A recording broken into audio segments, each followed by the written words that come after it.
기도드리시겠습니다. 사망을 이기시고 부활하신 주님, 부활 소망을 우리에게 베풀어 주시니 감사합니다. 영원한 부활의 능력 안에서 영원토록 주님을 찬미하게 하여 주시니 또한 더욱 감사합니다. 오늘이 바로 우리에게 가장 기쁜 날, 예수 그리스도께서 부활하신 날입니다. 감사합니다. 부활의 빛을 우리에게 비춰주시는 우리 주님 예수 그리스도의 부활의 능력의 이름으로 기도합니다. 아멘. 자, 오늘은 부활을 알아보다 라는 말씀으로 주님의 은혜를 함께 나누도록 하시겠습니다. 여러분, 이 담배에 관해서 씁쓸한 농담 하나가 있습니다. 어느 할아버지가 한 청년을 붙잡고 얘기를 하는 겁니다. 옛날에는 말이야, 공기가 좋아서 담배도 마음대로 폈는데 요새는 말이야, 공기가 안 좋아서 그래서 담배도 못 피겠어. 이렇게 얘기를 하는 겁니다. 그래서 청년이 그런가 보다 하고 있었는데 할아버지가 갑자기 주머니에서 담배를 꺼내서 태우시는 겁니다. 그래서 청년이 놀라서, 아니 할아버지, 담배 끊으신 거 아니에요? 요새는 공기가 안 좋아져서 담배 못 피겠다고 하셨잖아요. 그랬더니 할아버지가 씩 웃으면서, 근데 요새는 말이야, 이 담배가 좋아졌어. 여러분, 이 할아버지 완전히 잘못 알고 계신 겁니다. 할아버지가 잘못 알고 계시는 두 가지가 있습니다. 첫째, 좋은 담배 없습니다. 아무리 좋아져 봤자 담배는 백해무익합니다. 그리고 이 할아버지가 잘못 아시는 두 번째는 바로 옛날에 우리나라 공기가 좋았다는 겁니다. 물론 아주 옛날에는 우리나라 공기가 좋았을 겁니다. 그렇지만 적어도 산업화가 진행된 다음인 80년대 이 정도, 지금으로부터 한 3, 40년 전에는 우리나라 공기가 너무나 안 좋았다는 것입니다. 그때 80년대에 하늘에서 내려오는 눈도 받아먹고 물도 받아먹었다고 하지만 그건 굉장히 안 좋은 일이었습니다. 자, 2019년도 3월 11일자 주간조선에는 이런 인터뷰 하나가 실리게 됩니다. 바로 미세먼지 전문가 차상민 K웨더 공기진흥센터장, 그분의 인터뷰가 실렸습니다. 이분은 과학적인 데이터만 놓고 봤을 때, 과학적인 수치만 놓고 봤을 때 우리나라에서 80년대 공기가 제일 안 좋았다는 겁니다. 뭐 지금에야 우리가 미세먼지다, 황사다, 초미세먼지다, 초미세먼지다 해가지고 2000년대 이후에 우리나라 공기가 안 좋아진 걸로 우리가 착각하고 있지만 실제로는 그렇지가 않다고 합니다. 80년대, 그 수십 년 전 공기가 너무나 안 좋았다는 겁니다. 왜냐하면 자, 우리나라에서 60년대, 70년대, 80년대에는 급속도로 산업화가 진행되었습니다. 그러다 보니 당연히 오염물질, 매연을 많이 내뿜는 공장, 자동차 이런 것들이 많이 생기게 되었습니다. 하지만 그에 상응하는 환경의식이 성숙하지 못했습니다. 그래서 환경 정책도 미비했고 오염물질 규제도 미비했기 때문에 80년대 우리나라 공기가 너무나 안 좋았다는 겁니다. 심지어는요, 이런 일도 있었다고 합니다. 여러분, 우리나라에서 88년도에 대한민국 수도 서울에서 서울 올림픽이 열리게 됩니다. 그때까지만 해도 가장 많은 나라들이 참가한 축제였으며 가장 많은 인원이 참가한 전 세계 축제였습니다. 근데 외국의 언론들에서는 우리나라 공기 상태, 그 오염 상태에 대해서 굉장히 심각한 우려를 표했다는 겁니다. 쉽게 말해서 서방 선진국들은 이런 걱정을 했습니다. 저희 동방의 끝쪽 나라 대한민국 서울 공기가 그렇게 안 좋다고 하는데 그런 동네에서 과연 우리가 올림픽을 치를 수가 있겠느냐, 과연 정상적으로 올림픽이 진행될 수 있겠느냐, 이런 걱정들을 서방 선진국들이 많이 했다는 것입니다. 그러다 보니 심지어는요, 프랑스 대표팀 전체는 서울 올림픽 개막식 전날까지도 우리나라에 들어오질 않았습니다. 서울 올림픽 개막식 전날까지도 프랑스 국가대표팀은 일본에서 머물러 있었습니다. 여러분, 한번 상식적으로 생각을 해보십시오. 올림픽이라는 그런 중요한 경기, 올림픽이라고 하는 4년 만에 한 번 열리는 그런 큰 경기에 있어서라면 최대한 빨리 올림픽 개최국에 입국해야 합니다. 최대한 빨리 들어가야 됩니다. 그래야지 선수들이 컨디션 조절을 잘 할 수가 있습니다. 그래야 선수들이 시차 적응도 하고 음식 적응도 하고 날씨 기후 적응도 하고 체육시설, 운동장 상태에 잘 적응을 해서 선수들이 좋은 성적을 낼 수 있는 겁니다. 최대한 빨리 올림픽 개최국에 입국해야 하는데 그게 상식인데도 프랑스 대표팀 전체는 서울올림픽 개막식 전날까지도 우리나라에 들어오지 않고 일본에 있었다는 겁니다. 왜냐? 그만큼 우리나라 공기가 안 좋아졌어. 그만큼 우리나라 대기오염이 심해서 선수들 건강이 걱정되었기 때문이라고 합니다. 여러분, 이처럼 우리는 너무나 중요한 사실들을 놓치고 지나갈 때가 많습니다. 우리가 조금만 주의를 기울이고 우리가 조금만 관심을 가지면 우리는 진짜 진실이 무엇인지 알 수가 있습니다. 우리는 눈을 떠야 합니다. 진실을 바라보는 눈을 떠야 하며 진리를 알 수 있는 눈을 떠야 하는 것입니다. 그런데도 오늘 본문에는 그야말로 눈뜬 장님 두 사람이 나옵니다. 여러분, 우리는 사실 이것저것들 잘 모르고 지나가도 됩니다. 특히나 세상의 재물, 세상의 권력, 사람들로부터의 인기와 인정, 이런 것들은 우리는 좀 눈 감고 지나가도 됩니다. 그러나 오늘 본문에 등장하는 두 사람은 세상에서 가장 소중한 분, 우리에게 부활이 되어주시고 생명과 사랑과 평안이 되어주신 분, 바로 예수님을 알아보질 못했던 것입니다. 더군다나 이 두 사람은 예수님의 제자였습니다. 예수님의 제자였는데도 부활하신 예수님을 알아보질 못했던 것입니다. 그렇다면 이 두 명의 제자는 도대체 왜 예수님을 알아보지 못했던 것일까요? 그리고 그들의 이야기가 우리에게 던져주는 거룩한 깨달음은 과연 무엇일까요? 자, 이제부터 함께 본문 속으로 들어가 보도록 하시겠습니다. 오늘 본문 말씀을 통해서 믿음의 눈을 뜨시고 영혼의 눈을 뜨셔서 오직 예수 그리스도의 부활을 알아보시고 부활하신 예수님만 바라보는 우리 모두가 되기를 간절히 소망합니다. 예수님께서 먼저 찾아가 주시고 부활하신 예수님께서 먼저 말씀도 건네주시고 부활하신 예수님께서 먼저 사랑하여 주신 여러분들을, 바로 부활주일의 여러분들을 주님의 이름으로 축복합니다.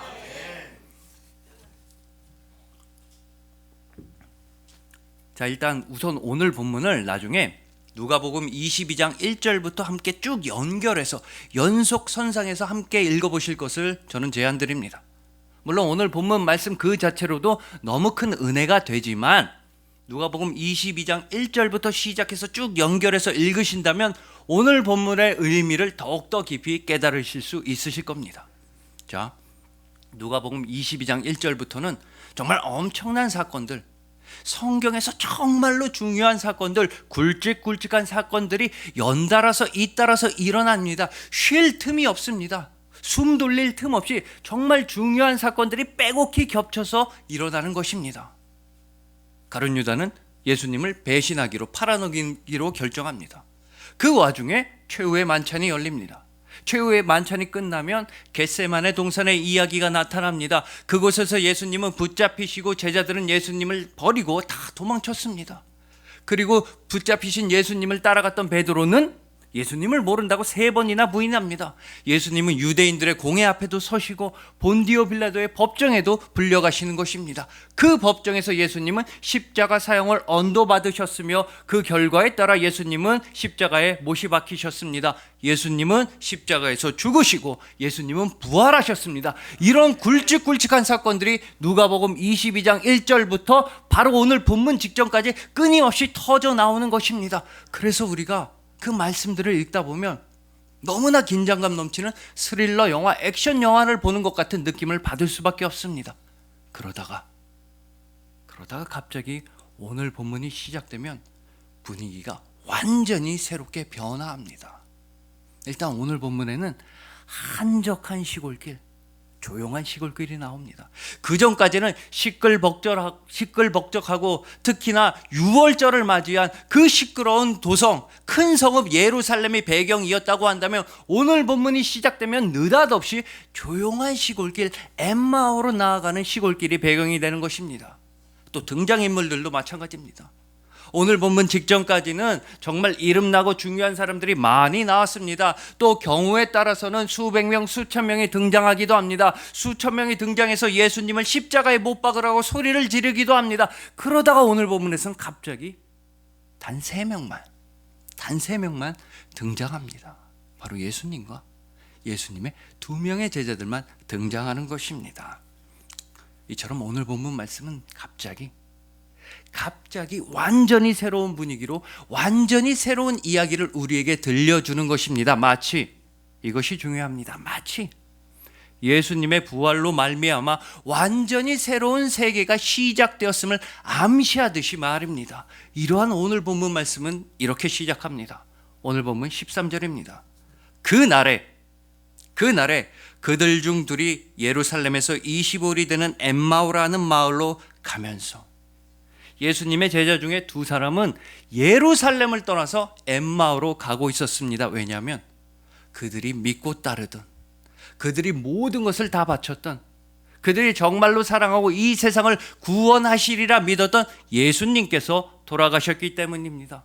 그들의 스승이신 예수님께서 돌아가셨기 때문에 그들은 모든 소망과 희망을 다 잃어버리게 되었습니다. 그저 절망에 빠져서, 그저 두려움에 빠져서, 그저 좌절하면서 그들은 엠마오로 도망을 치고 있었던 것입니다. 아무리 좋게 말해봤자 그들은 낙향을 하고 있었습니다. 그리고 그들이 엠마오로 도망을 치고 있던 그날, 오늘 본문 13절에 등장하는 그날은 바로 누가복음 24장 1절에 등장하는 안식 후 첫날입니다. 여러분, 굉장히 중요한 날입니다. 안식 후 첫날, 즉 예수님께서 부활하신 날입니다. 그러니까 두 명의 제자들은 예수님께서 부활하신 그 날에 도망을 치고 있었습니다. 가장 기쁘고 가장 복되고 가장 아름다운 그 날에 두 명의 제자들은 겁을 집어먹고 절망에 빠져서 도망을 치고 있었던 것입니다. 그렇다면 그 두 명의 제자들은 예수님께서 부활하셨다라는 복된 소식을 듣지 못해서 도망을 치고 있었던 것입니까? 예수님께서 다시 살아나신 줄을 몰라가지고, 알지를 못해가지고 그래서 겁을 먹고 도망치고 있었던 것입니까? 아닙니다. 절대로 아닙니다. 오늘 본문에 이어지는 누가복음 24장 22절부터 24절 말씀을 본다면 두 명의 제자들은 분명히 그 소식을 들었습니다. 예수님께서 부활하신 것 같다, 예수님께서 다시 살아나셨다 라는 소문을 그 두 명의 제자들은 분명히 들었던 것입니다. 몇 명의 여성들이 예수님의 무덤에 가보았더니 그 무덤이 텅 비어 있다고 합니다. 또 천사가 나타나서 그 여성들에게 예수님 부활하셨다 라는 복된 소식을 전했다고도 합니다. 그 얘기를 듣고 몇 명의 남성 제자들이 예수님의 무덤으로 가보았더니 진짜로 무덤이 텅 비어 있다 라는 말을 두 명의 제자들에게 전했던 것입니다. 그런데도, 예수님 부활 소식을 다 들었는데도 두 명의 제자들은 도망을 치고 있었습니다. 예수님의 무덤이 텅 비어 있다는 얘기를 들었는데도 두 명의 제자들은 겁을 먹고 도망만 치고 있었습니다. 왜냐? 정작 부활하신 예수님을 보았다는 사람은 없었기 때문입니다. 그래서 이 두 명의 제자는 누가복음 24장 24절에서 이렇게 얘기를 합니다. 예수는 보지 못하였느니라. 예수는 보지 못하였느니라. 그러므로 여러분, 이 두 명의 제자들이 믿지 못했던 것은 다름이 아니라 예수 그리스도의 부활이었습니다. 이 두 명의 제자들은 자신들의 슬픔에 빠져서, 자신들의 절망에만 빠져 있어서 예수님의 부활을 믿지 못했습니다. 예수님께서 살아나셨다는 그 증언을 믿지 못했던 것입니다. 그러니 예수님의 부활을 믿지 못하니 이 두 명의 제자들은 예수님의 부활을 알아볼 수가 없었던 것입니다. 여러분, 이건 단순한 얘기가 아닙니다. 세상적인 얘기가 아닌 것입니다. 뭐 예수님이 죽은 줄 알았다, 확실히 죽은 줄 알았다, 그래서 그 죽었던 사람을 다시 보게 될 줄은 꿈에도 몰랐다, 그래서 그 사람이 나타났더니 알아보질 못했다, 이 정도 차원의 얘기가 아닌 것입니다. 그들에게는 예수님의 부활에 대한 믿음이 없었습니다. 그들은 믿음이 없었기 때문에 예수님의 부활을 알아볼 수가 없었던 것입니다. 영혼의 눈을 뜨지 못했기 때문에 그들은 부활하신 예수님을 알아볼 수가 없었던 것입니다. 그래서 오늘 본문 16절은 믿음의 눈, 영혼의 눈을 뜨지 못했던 그 두 명의 제자들을 향해서 다음과 같이 증언하는 것입니다. 그들의 눈이 가리어져서 그인 줄 알아보지 못하거늘. 이 두 명의 제자들의 눈은 가리어졌습니다. 어두웠습니다. 더 정확하게 말한다면 이들은 그저 어둠 속에 빠져서 어둠만 바라보았을 뿐입니다. 절망 속에 빠져서 절망만 바라보았을 뿐이며 죽음 속에 빠져서 죽음만 바라보았던 것입니다. 여러분, 어둠 속에 있는 사람들은 절대로 빛을 바라볼 수가 없습니다. 절망에만 빠져 있는 사람들은 소망을 바라볼 수가 없으며, 죽음에만 빠져 있는 사람들은 이 세상에 가장 아름다우신 생명을 바라볼 수가 없는 것입니다. 예를 들어서 부활의 빛, 그 환한 빛이신 예수님을 바라보지 아니하고 그저 나를 괴롭게 하는 문제들만 바라본다면, 나를 힘들게 하는 사람들만 바라보고 나를 어렵게 하면 세상만 바라본다면, 그 문제와 사랑과 세상은 결국에 점점 더 커져서 나를 압도하게 될 것이며 나를 집어삼키게 되는 것입니다. 부활의 빛 예수님을 바라보지 아니하고 그저 돈만 바라보고 그저 권력만 바라본다면 나중에 우리 눈에는 그저 돈만 들어오고 그저 권력만 보일 것입니다. 예수 그리스도의 부활을 볼 수가 없는 것입니다. 여러분, 오로지 믿음의 눈만이 예수님의 부활을 알아봅니다. 오로지 영혼의 눈을 떠야지 부활하신 예수님을 체험할 수가 있는 것입니다. 그리고 저는 분명히 말씀드립니다. 지금 이 자리에서, 지금 이렇게 부활주일 예배를 드리시는 여러분들은 이미 믿음의 눈을 떠서 예수 그리스도의 부활을 알아보고 계십니다. 여러분들은 이미 영혼의 눈을 떠서 부활하신 예수님만 바라보고 있는 것입니다. 그리고 여러분, 다른 뜻이 아닙니다. 우리가 믿음의 눈을 떠서 예수님을 알아본다, 우리가 영혼의 눈을 떠서 예수 그리스도의 부활만 바라본다, 이것은 다른 뜻이 아니라 우리가 바로 예수 그리스도를 영접한다는 뜻인 것입니다. 자, 요한복음 1장 12절 말씀입니다. 영접하는 자, 곧 그 이름을 믿는 자들에게는 하나님의 자녀가 되는 권세를 주셨으니, 하나님의 자녀가 되는 권세를 주셨으니 여러분들은 이제부터 영원히 하나님 아버지의 자녀들입니다. 여러분들은 믿음의 눈을 떠서 부활하신 예수 그리스도를 알아보기 때문입니다. 여러분들은 영혼의 눈으로서 예수님만, 그저 예수 그리스도만 바라보기 때문입니다. 예수 그리스도를 영접하시고 예수 그리스도의 생명의 이름을 믿으시고 부활하신 예수님만 바라봄으로써 영원한 하나님 아버지의 자녀가 되신 부활주일의 여러분들을 주님의 이름으로 축복합니다.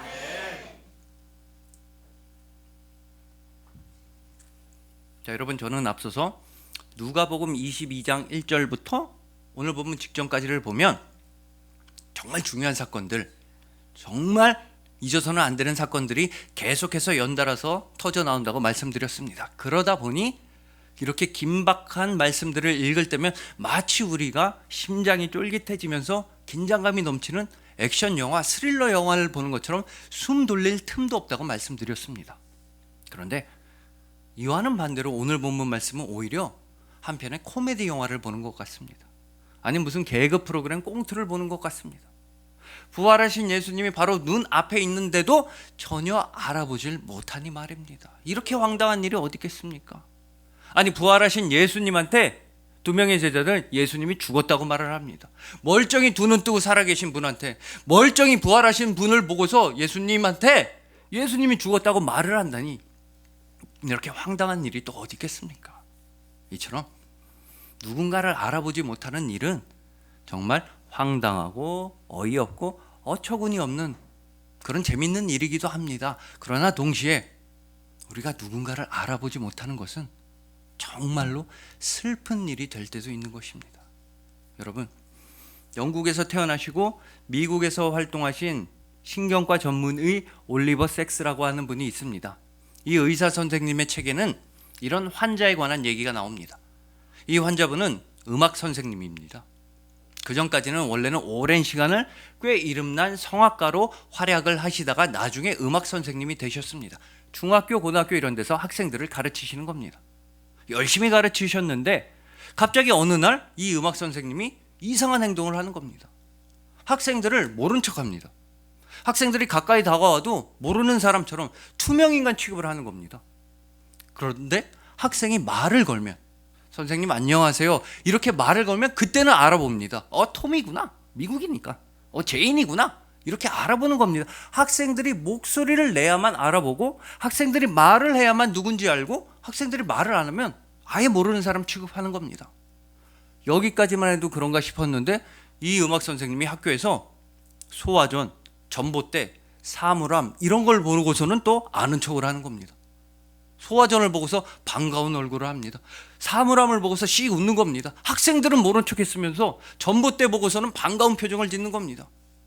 이게 끝인가 했더니 이 음악 선생님은 집에 돌아와서도 이상 행동을 합니다. 가구들을 보면서 예를 들어 쇼파한테 말을 거는 겁니다. 여보, 나 다녀왔어. 이러는 겁니다. 상황이 이렇게 되니까 이 음악 선생님의 가족분들은 이 선생님을 병원에 데리고 갔습니다. 어느 병원이냐? 바로 안과에 데리고 갔습니다. 아, 우리 아빠 눈이 나빠졌구나. 우리 남편 시력이 나빠졌구나 이러면서 안과에 가서 모든 검사를 다 해봤습니다. 근데 아무런 문제가 없었습니다. 이 눈에는 시력에 전혀 문제가 없어서 이 안과 의사가 추천을 했습니다. 신경과 전문의, 뇌 쪽 전문의한테 가보십시오. 그래서 이 올리버 섹스라고 하는 의사 선생님한테 오게 되었으며 일단은 의사 선생님은 이 음악 선생님을 면담 시작했습니다. 면담을 하다 보니 너무나 놀라는 겁니다. 아무런 문제가 없었습니다.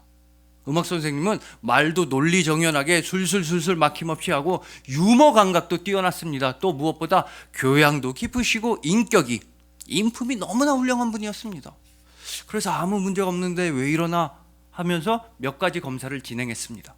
몇 가지 검사 후에 또 다른 검사를 위해서 벗어놓던 신발을 신으라고 음악 선생님한테 말했습니다. 그랬더니 그때 음악 선생님이 신으라는 신발은 안 신고 자기 발만 바라보는 겁니다. 양말을 신은 자기 발만 음악 선생님은 바라보고 있었습니다. 그래서 왜 그러나 했더니 음악 선생님이 입을 열어 이렇게 말합니다. 의사 선생님, 이게 내 신발 맞죠? 이게 내 신발이죠? 자기 양말 신은 발을 가리키면서 자기 발을 가리키면서 음악 선생님은 이게 신발이냐고 물어보는 겁니다. 의사는 깜짝 놀라서 아니요 선생님 신발은 저쪽에 있고 그건 선생님 발인데요. 그랬더니 음악 선생님은 되게 창피하지 않은 척하면서 되게 민망한데 민망하지 않은 척하면서 자기는 원래 다 알고 있다는 듯한 표정을 지으면서 이렇게 말하는 겁니다. 그렇죠. 나도 이게 내 신발이 아니라 어쩐지 내 발인 것 같았어요. 이런 말을 하는 겁니다. 그 순간 의사 선생님은 느꼈습니다. 이거 심각한 문제가 있다. 이분한테 큰 문제가 생겼다. 그래서 모든 검사를 다 마치고 이제 헤어질 시간이 되었습니다. 검사 결과를 듣기 위해 몇 시에 오시라 얘기하고 이제 음악 선생님은 돌아가시면 되는 겁니다. 근데 이 음악 선생님이 집에 간다고 해놓고선 함께 왔던 아내랑 일어났습니다. 그리고 자기가 원래 모자 쓰고 왔으니까 모자를 쓰고 간다고 하면서 옆에 있는 아내의 머리카락을 한 움큼 잡아다가 자기 머리 위에 올려놓는 겁니다. 나 이제 모자 쓰겠다고 하면서 아내의 긴 머리카락을 자기 머리 위에 올려놓고 모자를 쓰듯이 가발을 쓰듯이 이렇게 잘 정돈하는 겁니다. 그 순간 그 아내분의 표정은 굉장히 슬퍼 보였으며 굉장히 힘들어 보였으며 또 굉장히 복잡미묘한 표정이 되었습니다. 그래서 그 의사의 책 제목은 아내를 모자로 착각한 남자입니다. 나중에 검사 결과를 종합해 보니까 이 음악 선생님은 이른바 내면적인 인식 불능증에 걸린 것이었습니다. 굉장히 드물게, 굉장히 희귀하게 사람의 신체를 전혀 알아보지 못하는 병에 걸린 겁니다. 가족들의 얼굴도 못 알아봅니다. 학생들의 얼굴도 못 알아봅니다. 심지어 자기 손과 발이 무슨 뜻인지를 모르며 거울을 봐도 자기 얼굴이 무슨 뜻인지를 모릅니다. 사람 자체를 아예 못 알아보게 된 것입니다. 대신에 사람의 신체가 아닌 악보를 보고 노래를 부르는 건 잘했습니다. 글을 읽고 책을 읽고 학생들을 가르치는 건 잘했습니다. 그런데 사람만큼은, 사람의 신체만큼은 못 알아보는 것이었습니다. 여러분, 이렇게 아내를 모자로 착각한 남자, 아내를 모자처럼 머리 위에 뒤집어 쓴 이 음악 선생님, 이분을 우리가 어떻게 웃어 넘길 수가 있겠습니까? 이분은 얼마나 힘드셨겠습니까? 학생들도 못 알아보고 가족들도 알아보지 못하고 사랑하는 사람을 알아보지 못하는 그 고통이 얼마나 극심했겠습니까? 또 가족들은 얼마나 힘들었겠습니까? 사랑하는 남편이 한순간에 사랑하는 아내를 알아보지 못하고 사랑하는 아빠가 한순간에 자녀들을 알아보지 못할 때 그 가족들이 느꼈던 상실감, 그 슬픔을 우리가 함부로 쉽게 말할 수는 없는 것입니다. 우리 그리스도인들은 이런 슬픔 가운데 있는 사람들을 반드시 도와야 합니다. 여러분, 저는 앞서서 오늘 본문에 등장하는 두 명의 제자들은 믿음의 눈이 열리지 않아서 부활하신 예수님을 바라보지 못했다고 말씀드렸습니다. 그런데 지금 이 순간에도, 지금 이 세상에는 믿음의 눈이 열리지 못해서 예수 그리스도의 부활을 알아보지 못하는 사람들이 너무나 많이 있습니다. 우리 그리스도인들은 그들을 반드시 도와줘야 합니다. 그들로 하여금 예수님의 부활을 알아볼 수 있도록, 가장 소중한 생명을 알아볼 수 있도록 우리는 도와주어야 하는 것입니다. 그들에게 예수 그리스도의 부활을 전해야 하며, 그들에게 긍휼의 마음을 품어야 하며, 그들을 위해 모든 선한 일을 해야만 합니다. 다시 말해서 우리는 믿지 아니하는 사람들에게 예수 그리스도의 마음을 품어야만 하는 것입니다. 여러분, 예수 그리스도의 부활을 알아보지 못하는 삶이 얼마나 비참한지, 얼마나 슬픈지를 오늘 본문에서는 상징적으로 너무나 잘 우리에게 알려주는 구절이 있습니다. 바로 오늘 본문 17절 말씀입니다. 예수께서 이르시되 너희가 길 가면서 서로 주고받고 하는 이야기가 무엇이냐 하시니 두 사람이 슬픈 빛을 띠고 머물러 서더라. 두 사람이 슬픈 빛을 띠고 머물러 서더라. 여러분, 이처럼 예수님의 부활을 눈앞에 두고서도 알아보지 못하는 사람들은 슬픈 삶을 살아가게 됩니다. 영원히 슬픈 삶을 살아가게 됩니다. 영원한 죽음과 영원한 절망과 영원한 좌절에만 빠져 있게 됩니다. 또한 예수 그리스도의 부활을 알아보지 못하고 믿지 아니하는 사람들은 머물러 서더라. 제자리에 머물러 서게 됩니다. 하늘나라로 나아가지 못하며, 영원한 사랑의 나라로 나아가지 못하며 그저 제자리에서만, 그저 이 땅에서만 머물러 서게 되는 것입니다. 죽음의 자리와 절망의 자리에만 머물러 서게 되는 것입니다. 우리는 반드시 이런 사람들을 도와줘야 할 의무가 있으며, 이런 사람을 도와주는 것이 우리의 축복이며, 이런 사람들을 도와주는 것이 우리 그리스도인들의 소명인 것입니다. 영원한 슬픔에 빠져 있는 사람들에게 예수 그리스도의 부활을 전해야 합니다. 그저 이 땅에서만 머물러 있는 사람들에게, 하늘 나라로 나아가지 못하는 사람들에게 우리는 부활하신 예수님을 전해야 하는 것입니다. 그러니 부디 여러분 주변에서 예수님을 알지 못하고 예수님의 부활을 믿지 못하는 분들에게 큰 도움을 주시기 바랍니다. 영원한 슬픔에 빠져있는 그들을 슬픔에서 건져 올려주시고, 그저 제자리에만 머물러 있는 그들을 하늘나라로 인도하시길 간절히 소망합니다. 예수님의 부활을 땅끝까지 전하는 것만이, 예수님의 부활을 온 세상 끝까지 전하는 것만이 우리가 예수 그리스도의 부활을 참되게 기뻐하는 아름다운 길인 것입니다. 예수님을 알지 못해서 슬픈 마음 있는 사람들에게 복음을 전하시고, 예수님의 부활을 알지 못해서 제자리에만 머물러 있는 사람들에게 천국 가는 길을 밝히 보여주시고, 예수님의 부활을 땅끝까지 전하며 온전히 예수님의 부활을 기뻐하시는 부활주일의 여러분들을 주님의 이름으로 축복합니다. 자, 이제 마지막으로 부활하신 예수님의 마음에 대해 알아보시겠습니다. 방금 읽어드린 오늘 본문 17절 말씀대로 예수님은 엠마오로 도망가고 있던 두 명의 제자들한테 이런 질문을 하셨습니다. 얘들아, 내가 보니까 너네가 길에서 얘기를 되게 많이 하더라. 너네 도대체 무슨 얘기하고 있었느냐? 라는 질문을 하셨습니다. 그러자 두 명의 제자 중 한 사람은 본문 18절에서 이런 대답을 했습니다. 그 한 사람인 글로바라 하는 자가 대답하여 이르되 당신이 예루살렘에 체류하면서도 요즘 거기서 된 일을 혼자만 알지 못하느냐? 이 제자들은 예수님한테 물어보는 겁니다. 되물어봅니다. 왜 혼자만 알지 못하느냐? 당신도 보아하니 예루살렘에서 오는 길인 것 같은데 예루살렘 사람들 모두가 다 알고 있는 일을 왜 당신만 모르느냐? 우리 선생님, 우리를 구원하실 분이라 믿었던 그 선생님 예수님이 십자가에서 죽으셔서 예루살렘 전체가 난리가 났는데 왜 당신 혼자만 모르느냐? 라고 예수님한테 오히려 되물어보는 것입니다. 그러나 여러분들이 너무나 잘 아시다시피 혼자만 알고 계신 분은 우리 예수님이셨습니다. 예수님만 모든 진리와 진실을 다 알고 계셨습니다. 십자가에서 죽으셨던 분이 사흘 만에 부활하셨다. 이 진리를 알고 계신 분은 예수님이셨습니다. 예수님께서 우리에게 주시는 구원과 사랑과 복과 평안의 의미를 제대로 알고 계신 분은 예수님 한 분이셨습니다. 오히려 이 두 명의 제자들이 모르고 있었던 것입니다. 예수님께서 부활하셨다는 사실을 모르고 있었습니다. 예수님이 사망 권세를 이기시고 모든 영광을 홀로 받으셨다는 그 아름다운 진리를 알지 못했던 건 이 두 명의 제자들이었습니다. 그래서 우리가 오늘 본문에서 가장 주목해야 할 부분은 이 제자가 예수님한테 드렸던 반문 질문입니다. 혼자만 알지 못하느냐? 여러분, 이게 무슨 뜻입니까? 혼자만 알지 못하느냐? 적어도 나는 알고 있다는 겁니다. 당신은 모르는 것 같은데 나는 알고 있다.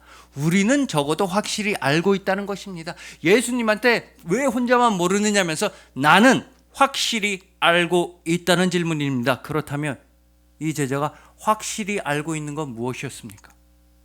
바로 예수님의 죽음입니다. 두 명의 제자들은 확실하게 예수님의 죽음을 알고 있었으며 그저 예수님의 죽음만 알고 있었던 것입니다. 그렇기 때문에 그들은 절망과 좌절에 빠져서 도망을 치고 있었습니다. 여러분, 물론 예수님은 우리를 대신해서 죽으신 분입니다. 예수님은 실제로 죽으신 분입니다. 그러나 동시에 예수님은 우리를 위하여 부활하신 분입니다. 다시 살아나신 분입니다. 예수님은 우리를 대신해서 죽으셨지만 우리를 위하여 확실하게 살아나신 부활의 주님이십니다. 예수님은 생명과 사랑과 부활의 주님이십니다. 그 부활하신 예수님께서는 두 명의 제자들을 찾아가 주셨습니다. 먼저 직접 찾아가 주셨습니다. 그저 예수님의 죽음만 알고 있어서 예수님께서 부활하셨다는 사실을 몰라서 슬픔에 빠져서 도망을 치고 있던 그 제자들에게 예수님은 직접 찾아가 주셨던 것입니다. 그것도 언제냐? 바로 그날에, 부활하신 바로 그날에, 부활하신 당일에 예수님은 다급하게 두 명의 제자들을 찾아가 주셨습니다. 그들이 슬픔에 빠져서 절망에 빠져서 도망을 치고 있었기 때문입니다. 자, 여러분, 부활하신 예수님께서 절망과 죽음에만 빠져있던 두 명의 제자들을 찾아가자 어떤 일이 벌어졌습니까? 예수님께서 먼저 그들에게 다가가 주시고 예수님이 먼저 그들에게 말씀을 건네주시고 예수님께서 그들에게 성경을 풀어 설명해 주시고 예수님이 그들과 함께 식사를 해 주시자 이런 놀라운 일이 일어났다고 누가복음 23장 31절은 말씀합니다. 그들의 눈이 밝아져 그인 줄 알아보더니. 그들의 눈이 밝아졌습니다. 부활의 예수님께서 그들에게 먼저 다가가시자 이제 그들의 눈이 밝아졌습니다. 그 전까지는 죽음에만 빠져서 죽음만 바라보고 있던 그들의 눈이 밝아졌습니다. 절망에만 빠져서 도망만 치고 있던 그들의 눈이 다시 환하게 밝아졌습니다. 그들은 이제 믿음의 눈을 떠서, 영혼의 눈을 떠서 예수 그리스도의 부활만 바라보게 된 것입니다. 이 놀라운 은혜는 오로지, 다른 이유가 없습니다. 오로지 예수님께서 그들을 먼저 찾아가 주셨기 때문입니다.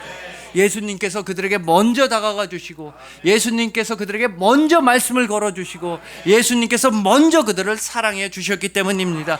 그러니까 결론적으로 우리가 먼저 예수님을 알아보는 것이 아닙니다.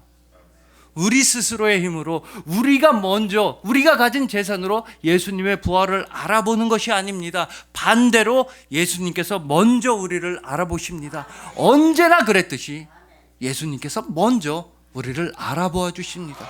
특히나 예수님께서는 여러분을 먼저 알아보아 주십니다. 여러분들의 슬픔을 알아주시고 여러분들의 절망을 알아주시고 여러분들의 죽음을 알아주시고 여러분들의 가난과 질병과 아픔을 예수님께서 먼저 알아봐 주시는 것입니다. 그래서 예수님은 부활하시고 바로 그날에 여러분을 찾아가십니다. 예수님은 여러분을 포기하지 않으십니다. 여러분들이 느껴야만 했던 절망과 슬픔과 아픔과 고난과 질병이 다 사라질 때까지 예수님은 끝까지 여러분을 붙들고 계십니다. 예수님은 절대로 여러분을 포기하지 아니하시며 여러분을 먼저 찾아가 주십니다. 무엇보다 여러분들이 믿음의 눈을 떠서 영혼의 눈을 떠서 부활하신 예수 그리스도를 알아보실 때까지 예수님은 여러분을 포기하지 아니하시고 예수님은 부활하신 바로 그날에 여러분을 찾아가 주시는 것입니다. 여러분, 오늘이 바로 그날입니다. 오늘이 바로 그날, 우리 주님 예수 그리스도께서 부활하신 날인 것입니다. 그리하여 부활하신 예수님을 분명하게 알아보시고 믿음의 눈과 영혼의 눈으로서 예수님의 부활만 바라보시는 여러분들, 부활하신 예수님을 땅끝까지 이르러 전하시는 여러분들, 예수님께서 먼저 찾아가 주시고, 예수님께서 먼저 말씀을 건네주시고, 예수님께서 언제나 먼저 사랑해 주시는 바로 부활주일의 여러분들을 진심으로 사랑하고 축복합니다. 기도드리시겠습니다. 사망 권세를 다 이기시고 부활하신 주님, 주님의 부활이 우리의 부활이 되었습니다.